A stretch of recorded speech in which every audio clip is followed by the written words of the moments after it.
So someone come and slap you right now, what would you do? I'm going to fight. A girl right now, one of the girls right now slapped you, what would you do? I'm going to uppercut her. You're gonna fight a woman? If she hits me, yes. If you can hit a man, you can get hit like a man. I broke his nose and then he hit me back because, you know. Was it justified? No, absolutely not justified. No. For him to hit For her him back. to hit me back. For him to hit you back, was that justified? A man should never hit He a was woman. like, This is why. like 20 times. They're gonna give you a concussion. You guys want to end up in jail?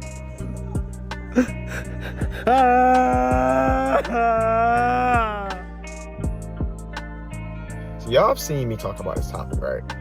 And I was asked recently, do I believe, men get abused, right? Which I've already stated when I was reading my anonymous story. But this right here is just proof, right? There's been plenty of situations where, men are the victim, but because of society, because, how certain people were raised, we tend to kind of just overlook it because it's like, you're a man, you can easily overpower somebody, right? But you have to also understand, if a man decides to not put his hands on a woman because she's beating him or whatever the case may be, that doesn't make him weak. He may not want to hurt her, or he may not feel like he needs to do so, but that doesn't mean that he's not being abused or being attacked or being hit, right? So I just honestly feel like we cannot continue to allow society and those to say these things aren't happening, because they are happening. There's been plenty of situations where I've also experienced it, right? So I've had people who actually, pulled out knives, or I've had people who, tried to attack me in my sleep just because of their own anger, just because of something that they was dealing with. I do feel like you should be able to defend yourself. That does not mean, beat somebody up to a pulp. That does not mean, inflict the same amount of damage that they're inflicting on you.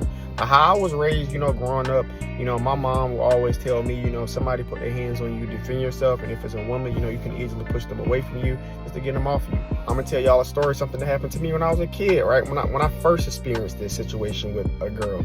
And I remember being on this bus with my brother, and a bunch of people were throwing stuff on this bus, right? Just throwing random stuff, like cookies and pencils and just kids just doing dumb stuff. And me and my brother get on this bus, and I happen to get hit by something. I get hit by one of these items that somebody's throwing. So without not even really paying attention, I take this item and I throw it back, right? I throw it back in the direction where it came from. Well, it ended up hitting this girl. She immediately lunged towards me and began to, attack me. She's throwing all these punches. I'm getting hit everywhere. My face, my head, my back. I got my back turned while this is happening. But then what make it worse is her cousin or sister decides to jump in it. So now I have two girls on this bus who are basically attacking me. So because we was in this enclosed space, I really couldn't push anybody off me. I was trying to do so, but I'm on a bus. So throughout my anger, I just end up just basically just moving my fist back. I just move it back.